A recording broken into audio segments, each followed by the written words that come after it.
까지 말씀입니다. 제가 하나님의 말씀 봉독합니다.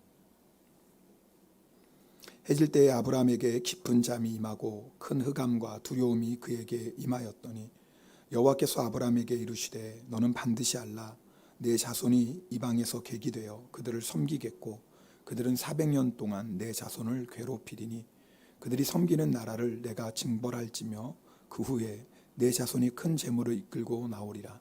너는 장수하다가 평안히 조상에게로 돌아가 장사될 것이요 내 자손은 4대 만에 이 땅으로 돌아오리니 이는 아모리 족속의 죄악이 아직 가득 차지 아니함이니라 하시더니. 아멘. 하나님의 말씀입니다. 자리에 앉겠습니다. 여러분, 오늘 주님 주시는 큰 은혜와 평강이 있기를 축복합니다. 네.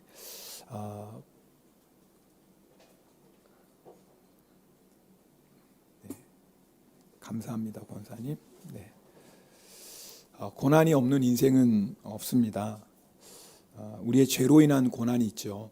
그럴 때는 저희가 회개해야 됩니다. 회개하면 죄로 인한 고난이 끝납니다. 그러나 여러분, 모든 고난이 죄 때문에 오는 것은 아닙니다. 우리의 죄와 상관없는 고난을 만나기도 합니다. 지난주에 어떤 목사님이 쓰신 영성일기 여러분에게 잠깐 좀 읽어드릴게요. 집으로 돌아오는 길에 아내가 많이 운전을 해서 오는 길이 편해졌습니다. 그런데 집에 도착하기 20분 전 교차로에서 신호 대기 중인데 앞차가 뒤로 밀려오기에 크락션을 계속 눌러서 소리를 냈는데도 결국 충돌이 되었습니다. 제 얘기 아니에요. 다른 목사님 영상, 또 이거 잘 모르면 목사님 사고 났나 그렇게 또 오해하시는 분 아닙니다. 다른 목사님 영상일기예요.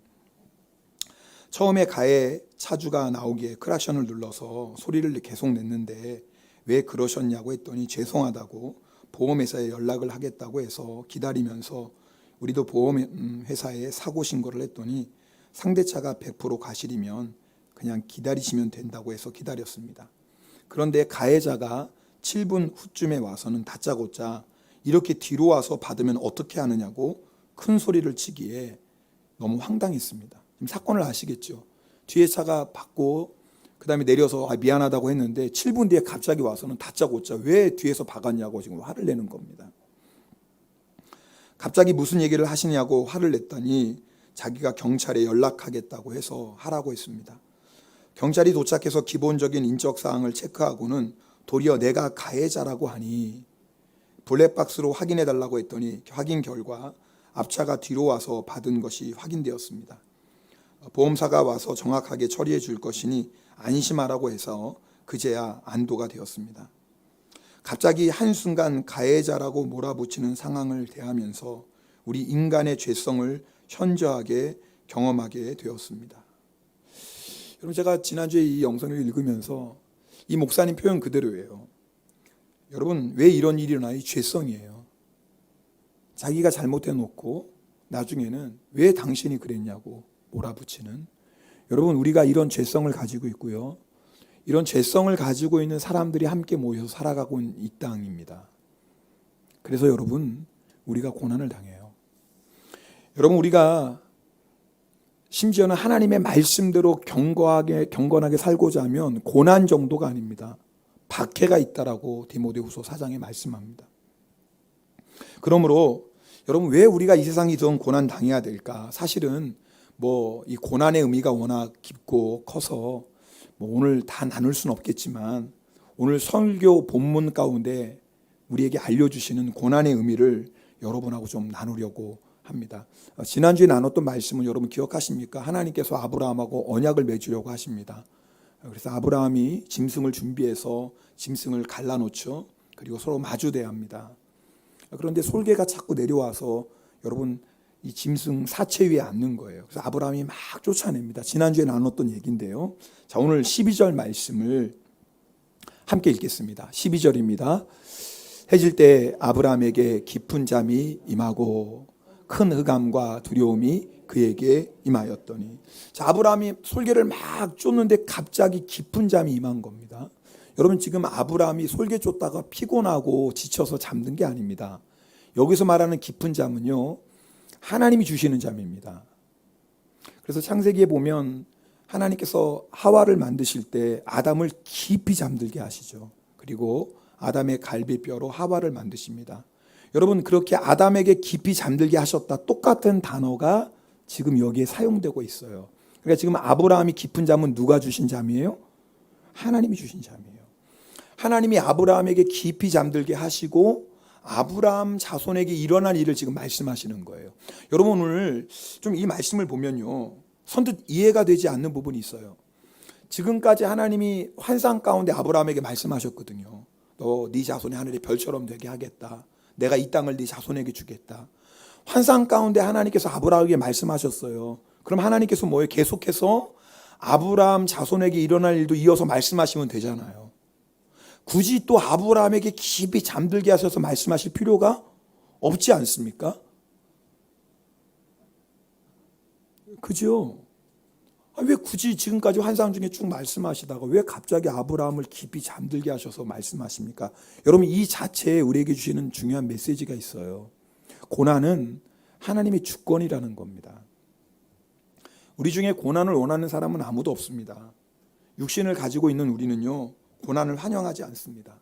우리가 부자가 되어서 호의호식하는 거, 그건 원하지 않아도 그래도 고난만큼은 피하고 싶은 것이 우리의 마음입니다. 그러나 하나님은 우리의 유익을 위해서 고난을 주십니다. 우리를 향한 하나님의 뜻을 이루기 위해서 고난을 주세요. 이런 고난은요, 피할 수가 없어요. 피하고 싶다고 해서 하나님이 거두어 가시는 것 아니라 그 말입니다. 하나님께서 우리에게 너에게 고난이 올 거야 라고 만약에 말씀하신다면 우리 중에 대부분은 아멘이라고 대답하기 어렵습니다. 왜요? 라고 묻게 됩니다. 하나님, 왜 그런 고난을 제가 당해야 되는데요? 라고 묻습니다. 욥이 그랬습니다. 여러분, 욥이요, 생각하지 못했던 극심한 고난을 만납니다. 여러분, 욥이 하나님 앞에 계속 원했던 건 뭐냐면, 물론 이 고난이 빨리 끝나는 것도 욥이 원했겠지만 욥이 정말 하나님 앞에 간절히 원했던 것은, 하나님 말씀해 주세요. 제가 왜 이런 고난을 당해야 됩니까? 하나님 좀 설명해 주세요. 여러분, 그것이 고난당할 때 우리의 마음 아닙니까? 알고 싶은 거예요. 그런 욥에게 하나님께서 나타나십니다. 그런데 하나님이 욥의 질문에 대답해 주시지 않고 고난의 이유에 대해서 설명해 주시지 않고 오히려 하나님께서 욥에게 이렇게 말씀하십니다. 우리 욥기 38장 3절은요, 함께 읽겠습니다. 같이 읽겠습니다. 너는 대장부처럼 허리를 묶고 내가 내게 묻는 것을 대답할지니라. 아니, 하나님이 욥의 그 질문에는 말씀하시는 것이 아니라, 욥, 너 허리끈 묶고 이제부터 내가 너에게 질문할 텐데 대답해봐 라고 하시는 거예요. 그러면서 4장에 걸쳐서 욥이요, 하나님께서 욥에게 많은 질문들을 하십니다. 예를 들면 이런 거예요. 내가 땅에 기초를 놓을 때 내가 어디에 있었느냐? 내가 이것을 깨달았거든 말할지어다. 하나님이 세상을 창조하실 때 욥, 너 어디 있었냐? 욥이 태어나기도 전인데, 여러분, 욥이 이 하나님의 질문에 대답할 수 있을까요? 대답할 수 없죠. 이런 질문이 계속 이어져요. 도대체 왜 하나님께서 고난의 이유를 묻는 욥에게 이걸 질문하십니까? 이유가 있어요. 내가 질문하는 것에 한마디도 대답하지 못하는 내가 고난의 이유를 알려고 하느냐? 이런 질문에도 대답 못하는 내가 고난의 이유를 설명한다면 네가 깨달을 수 있겠느냐? 여러분, 고난은 하나님의 주권이에요. 내 생각, 내 경험, 내 판단으로 도무지 이해할 수 없는 고난을 우리가 만납니다. 그러나 여러분, 우리가 그때마다 고백해야 될 게 있어요. 하나님은 언제나 오르세요. 하나님은 언제나 오르십니다. 우리 하나님은 전능하세요. 하나님은 실수가 없으세요. 뿐만 아니라 하나님은 우리를 너무나 사랑하십니다. 여러분, 그 하나님께서 주시는 고난이라면 비록 지금 우리가 깨닫지 못하고 도무지 이해할 수 없어도 그것은 우리의 유익을 위한 고난인 줄 믿습니다. 여러분, 우리가 만약에 고난 앞에서 하나님 왜 내가 이런 고난을 당해야 됩니까? 라고 하나님께 묻는다면 욥기 40편 2절에는요, 이것은 하나님을 향해서 우리가 트집 잡는 거라고 말씀합니다. 트집 잡는 것을 현대인의 성경은요, 하나님을 책망한다라고 얘기해요. 일본어 성경도 똑같이 해요. 하나님을 세매로 하는 거예요. 하나님의 주권을 인정하지 않고 마치 부모가 자식에게 따지는 것처럼, 스승이 제자에게 묻는 것처럼, 주인이 종에게 책망하는 것처럼, 하나님 왜 이런 고난이 나에게 옵니까? 라고 묻는 것은 하나님을 향해서 책망하는 거다, 그 말이에요. 얼마나 불신앙입니까? 설명해 주셔도 다 알지 못해요. 그러므로 우리는 고난이 왔을 때 왜요? 라고 묻는 것이 아니라, 네 주님, 내가 이 고난을 이해할 수 없습니다. 주님, 너무 이해할 수 없는 고난이지만 하나님은 언제나 오르시고 이 고난에도 하나님의 뜻이 있는 줄 믿습니다라고 우리가 믿음으로 고백하셔야 돼요. 그러면 반드시 우리도요, 그 고난의 유익을 알게 됩니다. 지금 아는 게 아니에요. 우리가 다 이해해서 고난의 유익을 누리는 게 아니에요. 지금은 몰라요. 깨달을 수 없어요. 그러나 오르신 하나님, 전능하신 하나님, 우리의 유익을 위해서 고난을 허락하신 하나님을 믿고 아멘하면 우리도 시편 기자처럼 고백하게 됩니다. 시편 119편 71절 말씀 우리 함께 읽을까요? 고난당한 것이 내게 유익이라. 이로 말미암아 내가 주의 율례들을 배우게 되었나이다. 여러분, 지금은 우리가 이렇게 고백할 수 없지만 고난당한 것이 내게 유익입니다라고 반드시 고백하게 된다, 그 말이에요. 그래서 하나님께서 아브라함의 자손에게 허락하실 고난에 대해서 왜 깊은 잠을 들게 하십니까? 하나님이 주권이에요. 너 묻지 말라는 거예요. 여러분, 아브라함이 묻고 싶은 게 얼마나 많겠어요? 네 자손이 하늘의 별처럼 많게 하겠다, 내가 이 땅 주겠다. 근데 갑자기 하나님이 네 자손이 400년 동안 외국 땅에 가서 종살이 하겠다. 이해가 안 되는 거예요, 아브라함의 생각으로는.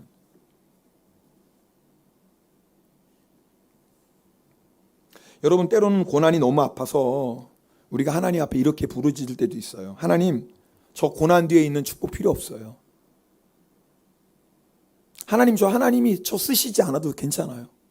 그런 거 필요 없으니까 빨리 이 고난이 지나가게 해주세요. 사실 여러분, 우리가 고난이 극심할 때는요, 하나님 앞에 이렇게 기도하기도 합니다. 왜요? 우리는 지금만 보거든요. 근데 하나님은요, 지금만 보시는 분이 아니라 영원을 보시는 분이세요.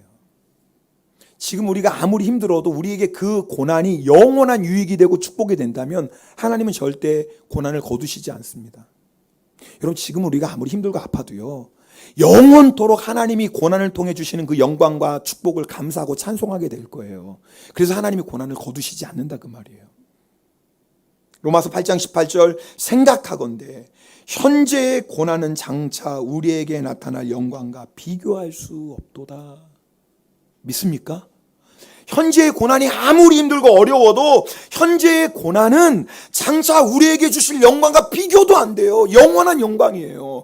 우리는 지금만 봐요. 지금 너무 힘들어요. 지금 너무 아파요. 그래서 하나님 고난을 빨리 해결해 주세요라고 하지만 하나님은 양보하시지 않는 것은 부모가 자식에게 가장 좋은 것을 주시는 것처럼 하나님 우리에게 가장 좋은 걸 주길 원하세요. 그 고난은 잠깐이지만 고난을 통해 주시는 영광은 영원해요. 이것이 고난의 의미입니다. 여러분, 기억하세요. 억지로 고난 참으라고 하시는 게 아니에요. 믿음으로 고난을 이겨내라고 하세요. 여러분, 억지로 못 참습니다. 하나님이 그 어떤 고난 가운데서도 우리와 함께 하시고, 또 여러분, 우리가 믿음이 뭐예요? 감당할 고난만 허락하십니다. 우리가 정말 죽을 것 같은 고난, 정말 죽으면 하나님이 어떻게 그런 고난 허락하시겠어요? 여러분, 우리가 감당할 수 있게 고난 주시는 줄 믿습니다. 그러므로 고난 당했을 때 이제는 왜요? 라고 묻지 마세요. 하나님이 설명하시지도 않고 설명해도 우리 다 깨닫지도 못해요. 그러나 분명한 것은 반드시 이 고난은 우리에게 유익이 되고 그 고난을 통해 주시는 영광은 영원합니다. 그리고 우리가 감당할 고난만 주십니다. 그러므로 고난 앞에 아멘이라고 고백하십시다. 여러분, 오늘 정말 이 말씀이 우리 삶에 적용이 되면 좋겠어요. 아무리 말씀 많이 들으면 뭐라 합니까? 오늘 여러분 설교 듣고 또 밖에 나가서 왜요 하나님 이렇게 묻는다면 오늘 말씀이 우리에게 무슨 유익이 되겠습니까? 여러분, 우리가 오늘 설교 다 잊어버려도 그렇다고 이제 앞으로 안 들으셔도 된다는 건 아니지만 여러분, 고난 앞에 아멘이라고 고백할 수 있는 은혜가 있기를 축복합니다. 자, 우리 13절 말씀 함께 읽겠습니다. 13절입니다. 여호와께서 아브라함에게 이르시되 너는 반드시 알라. 내 자손이 이방에서 객이 되어 그들을 섬기겠고 그들은 400년 동안 내 자손을 괴롭히. 여러분, 지금 하나님께서요, 지금 이스라엘 자손이 여러분 객이 될 것이다, 애굽 땅에서 종살이 한다라는 거예요. 객이 될 것이다 라고 말씀. 여기 참 중요한 단어 객이에요. 객은 나그네입니다. 나그네. 자, 왜 우리가 이 세상에서 고난당할까요? 이 세상 우리 집이 아니기 때문에 그래요. 우리의 집은 영원한 천국이에요. 여러분, 이 세상이 잠깐입니다. 이 세상 사라집니다. 그리고 천국은 영원합니다. 여러분, 이거 머리를 우리 다 잘 알아요. 여러분, 이거 모르는 분은 이 시간에 한 분도 없어요. 그런데 우리는요, 눈에 보이는 이 세상이 마치 전부인 것처럼 살아갈 때가 참 많습니다. 그러다가 이 세상이 마치 전부인 것처럼 살아가요. 머리로는 천국이 영원해, 이 세상은 잠시 잠깐이야 알고 있지만 마치 이 세상이 전부인 것처럼 살아가 고난을 당하면 정신이 번쩍 들어요. 맞아! 이 세상 내 집 아니지. 나의 집은 저 천국이야. 이 세상을 위해 사는 게 얼마나 헛되고 헛된 건지 고난 가운데 깨닫게 돼요. 왜요? 고난 당할 때 믿음의 눈이, 영의 눈이 열리기 때문에 그렇습니다. 그래서 고난을 통해서 이 세상의 허무함을 깨닫고 영원한 천국을 저희가 바라보게 됩니다. 고난의 의미예요. 많은 사람들이요, 천국을 믿는다고 하지만 돈이 목적인 것처럼 살아가요. 세상 성공이 목적인 것처럼 살아가요. 편안하게 살고 즐기며 살고 싶어 해요. 사실 오늘 예배드린 여러분 가운데 나는 돈이 인생의 목적입니다, 세상 성공이 목적입니다, 이렇게 사는 분들은 별로 없을 것 같아요. 그러나 우리 마음 안에 있는 게 뭐냐면 이런 거예요. 저는 많은 돈 원하지 않습니다. 그저 자녀들 공부시키고 시집장가 보내고 늙어서 어디 그냥 손 벌리지 않을 정도, 그 정도 살면 되죠. 제가 무슨 명예 같은 거 저 원하지 않습니다. 다른 사람에게 손가락질 당하지 않고 부끄럽지 않게 살면 되죠. 저 넓은 집, 큰 집 필요 없어요. 조그마한 집이라도 내 집이 있어서 월세 걱정 안 하고 살면 좋겠어요. 그리고 한 가지, 천국 갈 때까지 병 걸리지 않고 건강하게 살다가 죽으면 좋겠어요. 여러분, 막 은혜가 되죠? 이게 은혜가 안 됩니까? 내 얘기네! 아이고, 저거 내 얘기잖아, 내 얘기잖아. 저거 내 얘기네.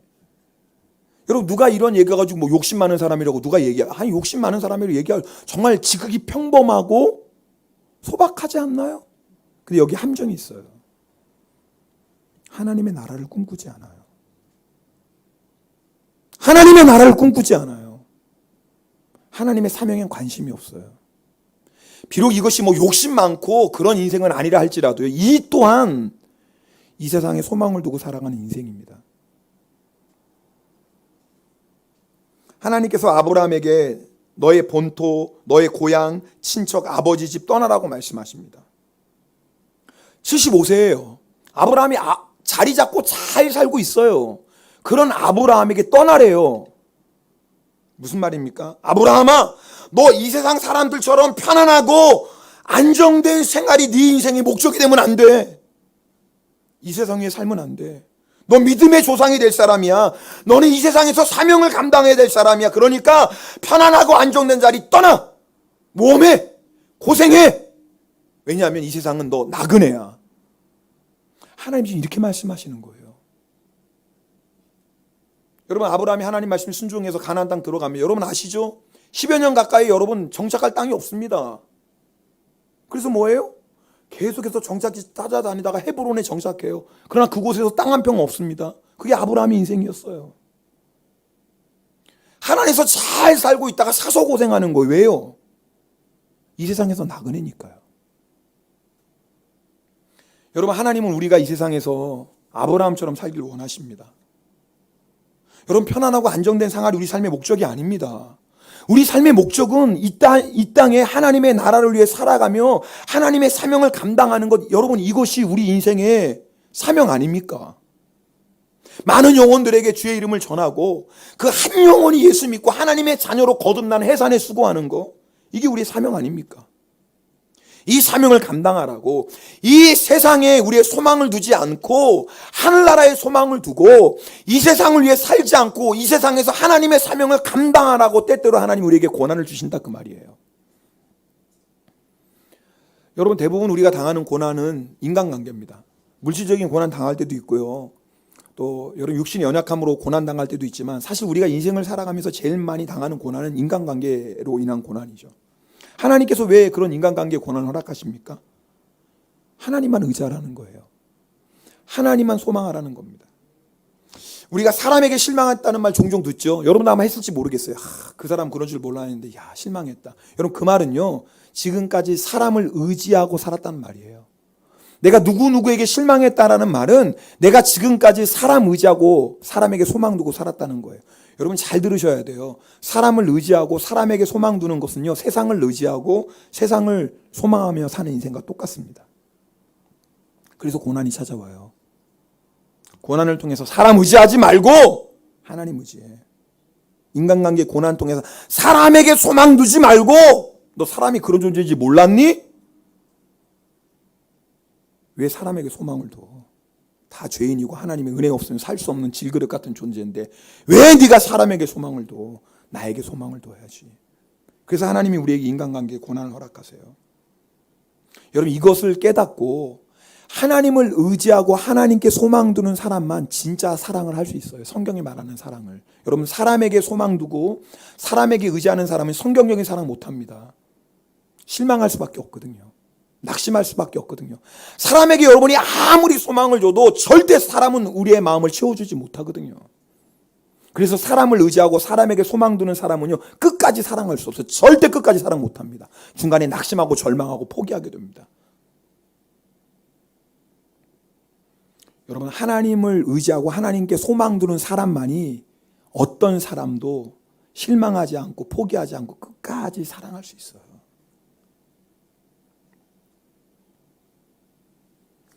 이렇게 하나님을 의지하고 하나님께 소망 두는 사람이요, 한 영혼 한 영혼을 정말 하나님 아버지의 마음으로 품고 그 영혼이 하나님의 자녀로 거듭나는 해산의 수고를 할 수 있습니다.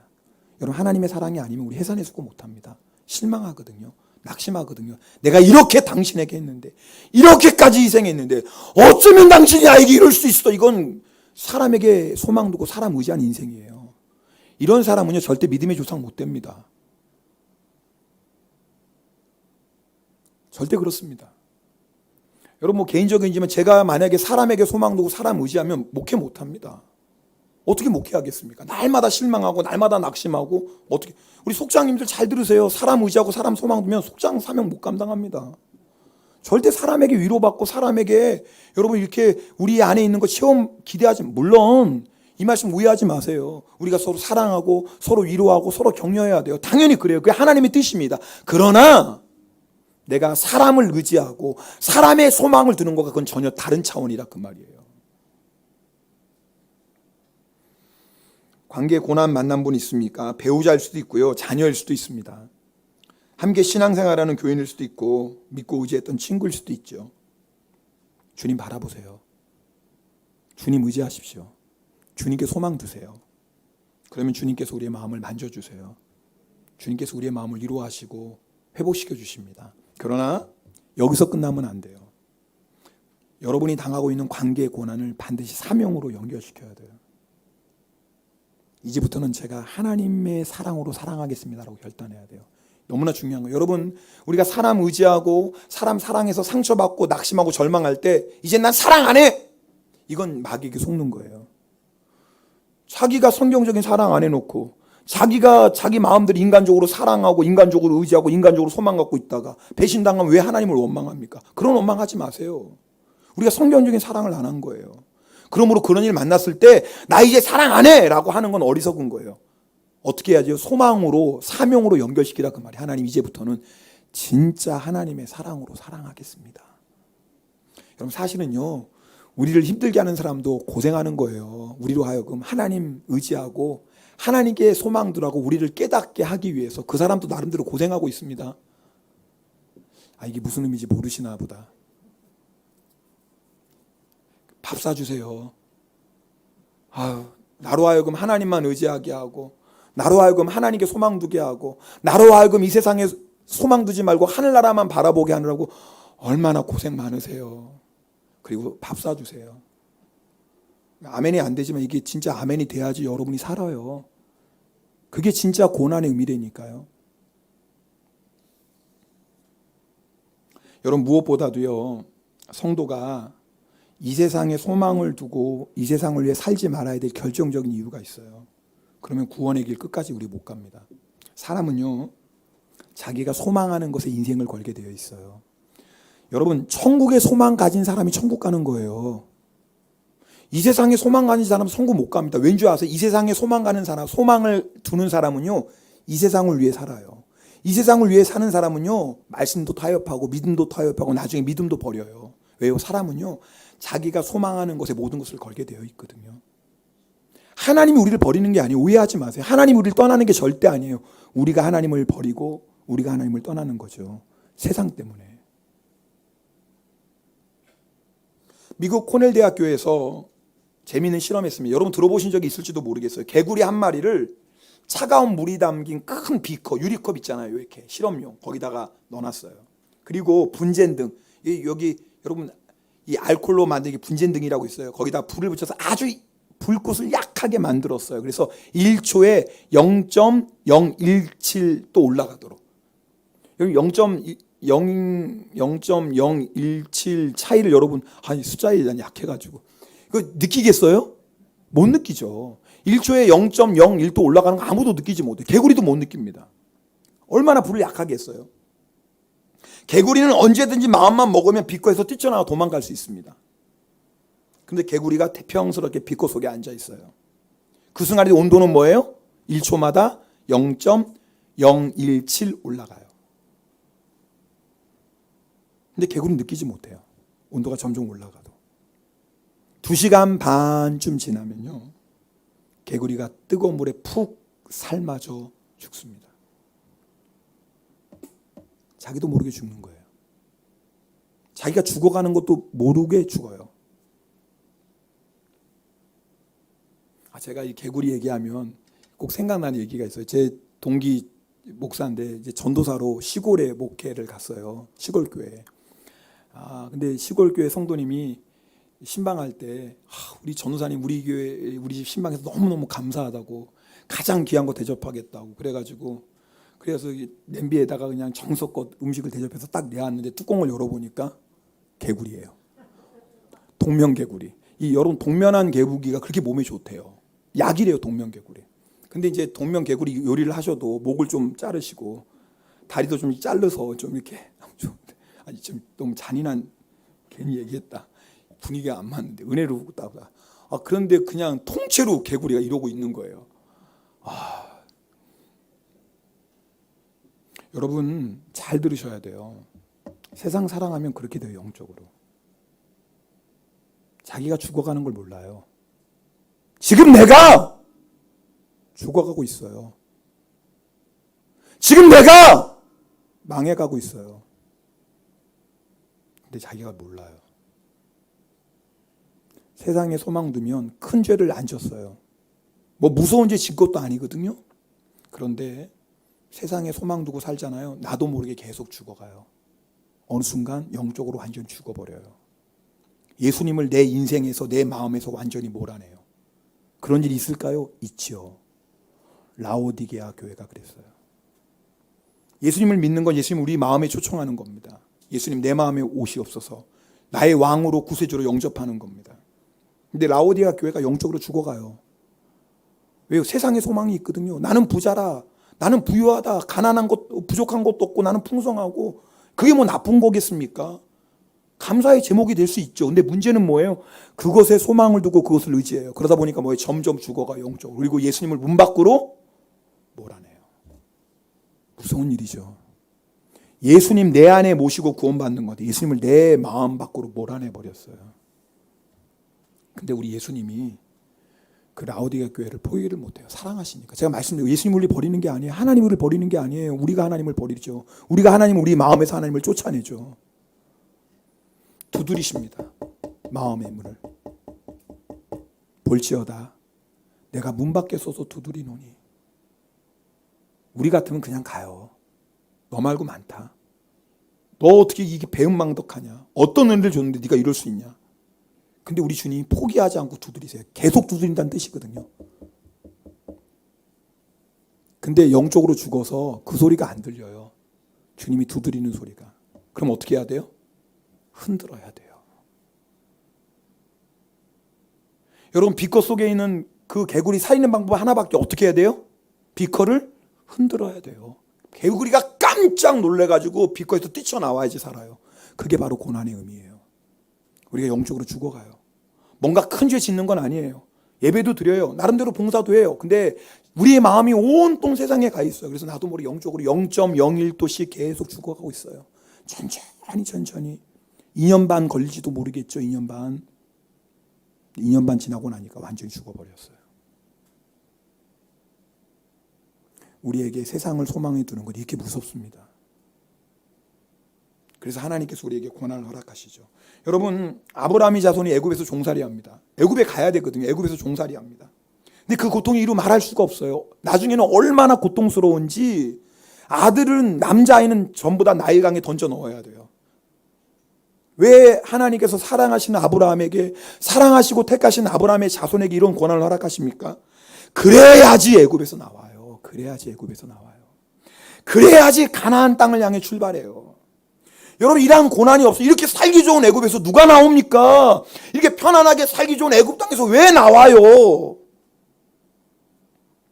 고난으로 인하여서 도저히 애굽 땅에서 살 수 없을 지경이 되어야지 그때 비로소 애굽에서 나오는 게 바로 우리입니다. 가나안 향해 가라고.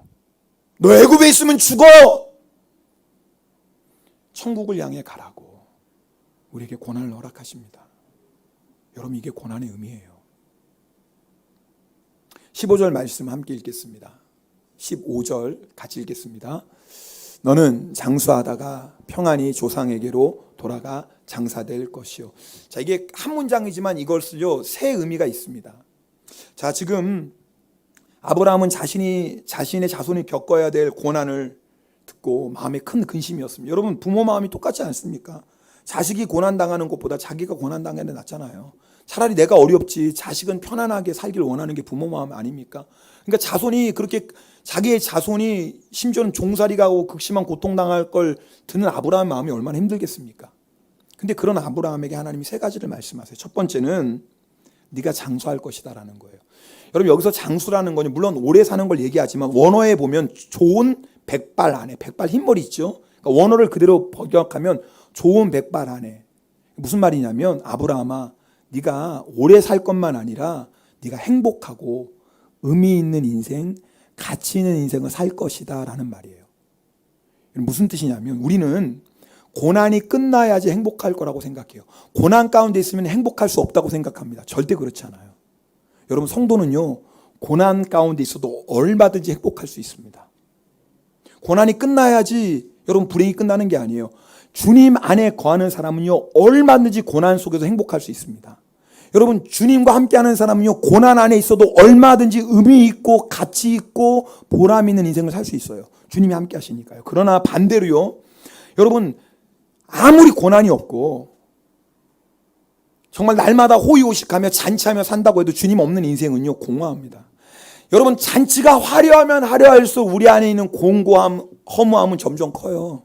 왠 줄 아세요? 그건 가치 있는 인생이 아니거든요. 나를 위해 먹고 마시는 인생은 절대 가치 있는 인생이 아니에요. 재미는 있죠. 편하죠. 즐겁죠. 그러나 그 인생은 절대 하나님이 인정하시는 가치 있는 인생이 아니에요. 그러나 우리가 이 땅 위에서 사명 감당하며 해산의 수고를 하는 인생인 좁은 길 걸어가는 길, 그렇죠. 고난의 길이지만 놀라운 것은 그 고난의 길을 걸어가는 자 안에는 행복이 있어요. 왜요? 가치 있는 인생이거든요. 보람 있는 인생이거든요. 그 다음에 하나님께서 아브라함에게 말씀하실 것은 평안할 것이다 라는 거예요. 자, 우리 요한복음 14장 27절을 함께 읽겠습니다. 요한복음 14장 27절, 평안을 너희에게 끼치노니 곧 나의 평안을 너희에게 주노라. 내가 너희에게 주는 것은 세상이 주는 것과 같지 아니하니라. 너희는 마음에 둔신하지도 말고 두려워하지도 말라. 여러분, 고난 가운데 있어도 평안을 누릴 수 있습니다. 여러분, 우리가요, 지금 평안을 누리지 못하는 게 고난 때문이라고 속지 마세요. 절대 속지 마십시오. 여러분, 세상 사람은요, 고난이 없으면 평안할 거라고 생각해요. 절대 그렇지 않아요. 세상도 평안을 주는데요, 세상이 주는 평안은요, 조금만한 문제가 생기면 흔들려 버리는 평안이에요. 세상이 주는 평안은요, 생각하지 못했던 어려움을 딱 만나면요, 방금 전까지의 평안은 온데간데 없고요. 온통 두려움에 사로잡혀. 세상의 평안. 왜요? 세상의 평안은 바뀌거든요. 그래서 밖에서 오는 평안이니까, 그러니까 뭐 조금만 어려운 일이 생기고 조금만 내 계획대로 가지 않으면 금방 걱정과 두려움에 사로잡혀요. 그런데 주님이 주시는 평안은 어디에 있어요? 우리 안에 있어요. 예수 그리스도, 그분이 우리의 평안이에요. 그러니까 어떤 극심한 고난 가운데 있어도 우리가 평안할 수 있는 것은 주님이 우리와 함께 하시기 때문에 그래요. 여러분, 누가 우리 안에 있는 주님을 뺏어갈 수 있겠어요? 세상 그 무엇이 우리 안에 있는 주님을 뺏어갈 수 있겠어요? 주님은 영원토록 우리와 함께 하시는데, 여러분, 고난 때문에 우리가 지금 평안을 누리지 못하는 게 아니에요. 고난 때문에 지금 내가 걱정하고 염려하고 두려워하는 게 아니에요. 잘 아셔야 돼요. 우리가요, 고난을 바라봐서 그래요. 나를 힘들게 하는 그 문제를 바라보고 있어서 그래요. 나를 아프게 하는 그 사람을 바라보고 있어서 그래요. 그래서 지금 평안을 누리지 못하는 거예요. 고난 가운데 있어도 주님을 바라보세요. 여러분, 예배 시간은 주님 바라보는 시간입니다. 혹시 여러분 오늘 예배 올 때 여러 가지 문제, 고난 가운데 마음이 힘들고 어려운 분이 계실지도 모르겠습니다. 그러나 오늘 예배 시간은요, 주님 바라보는 시간이에요. 오늘 여러분이 예배 시간에 정말 주님을 한번 바라보세요. 더 이상 문제 보지 말고, 사람 보지 말고, 세상 보지 말고, 정말 오늘 예배 시간에 주님 바라보세요. 그러면 여러분 어떤 역사가 일어나는 줄 아세요? 주님 바라보는 것 그 하나 가지고 우리 안에 평안이 임하기 시작합니다. 오늘 이걸 여러분 꼭 경험하시길 바랍니다. 여러분 정말 이거 경험하셔야 돼요. 주님을 바라보는 거예요. 그럼 우리 안에 여러분 걱정과 염려와 두려움은 떠나가요. 잊으려고 해서 잊어지는 게 아니라니까, 주님 바라보는 것 때문에. 여러분 예전에 우리 할머니 할아버지들 그런 말씀 종종 하셨어요. 손자 손녀 막 보고 얼마나 이뻐 보다가, 야, 너 보고 있으니까 야, 걱정 근심도 다 떠나갔네. 그런 말 못 들으셨나? 들어본 적 있지 않나요? 아니, 그냥 걱정하고 근심거리가 많거든요. 근데 그 이쁜 손자 얼굴 막 보고 아이고 이러고 한두 시간 보다 보니까 그 시간에 나도 모르게 뭐예요? 걱정, 근심거리 다 떠나가요. 여러분, 예쁜 손자 얼굴만 봐도요, 그 예쁜 손자 얼굴만 봐도요, 그 바라보는 순간에요, 걱정, 근심도 없다니까요. 하물며 주님일까요? 하물며 주님일까요? 여러분이 정말 오늘 예배 시간에 주님을 한번 바라보세요. 저도 마음이 힘들 때 주님 바라봅니다. 주님 부릅니다. 주님, 주님, 주님. 생각지 못했던 전화 받을 때 있습니다. 주님 부릅니다. 주님, 주님, 주님. 제가 하는 게 아니에요. 제 힘으로 뭐 그런 걱정, 염려, 두려움 물리치려고 해도 물러가지 않아요. 간단해요. 주님 바라보는 거예요. 주의 이름 부르는 거예요. 근데 놀라운 역사가 일어나죠.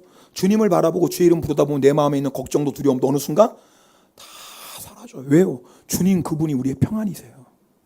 여러분 오늘 예배 시간에 이 평안을 누리시길 주님의 이름으로 축복합니다.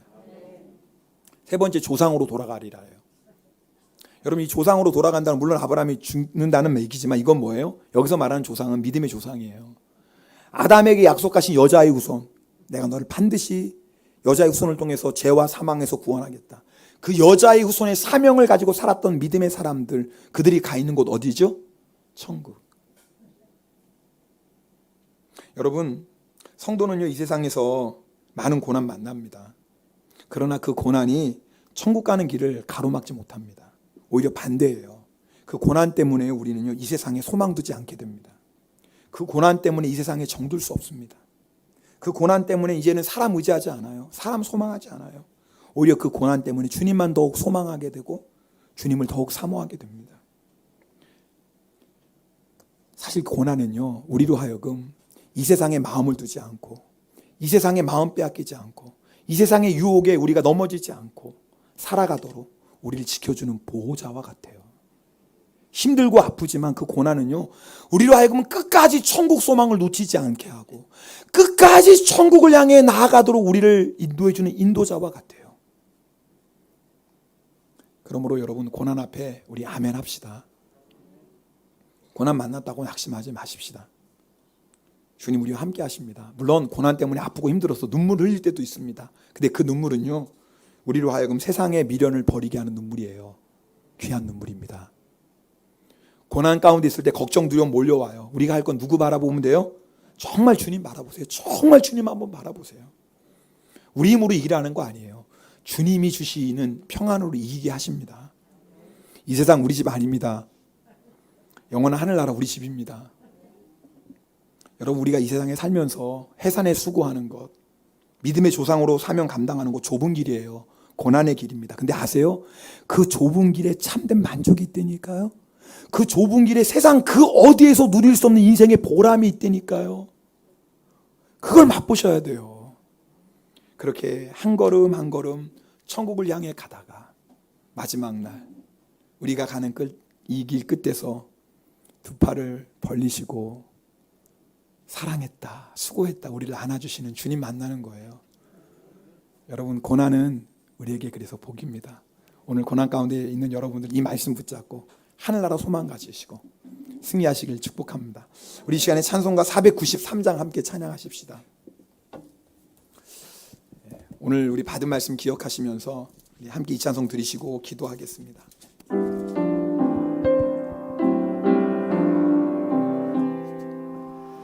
하늘 가는 밝은 길이 내 앞에 있으니 슬픈 일 많이 보고 늘 고생하여도 하늘 영광 밝음이 어두운 그늘 헤치니 예수 공로 의지하여 항상 빛을 보도다. 내가 염려하는 일이 세상에 많은 줄 속에 근심 밖에 걱정 늘 시험하여도 예수 외로움 모든 것을 이기니 예수 공로 의지하여 항상 이기리. 3절은 두 손 높이 들고 찬양합시다. 내가 천성 바라보고 가까이 왔으니 아버지의 영광 집에 나 쉬고 싶도다. 나는 부족하여도 영접하실 터이니 영광 나라 계시는 그 우리 구주의 나는 부족하여도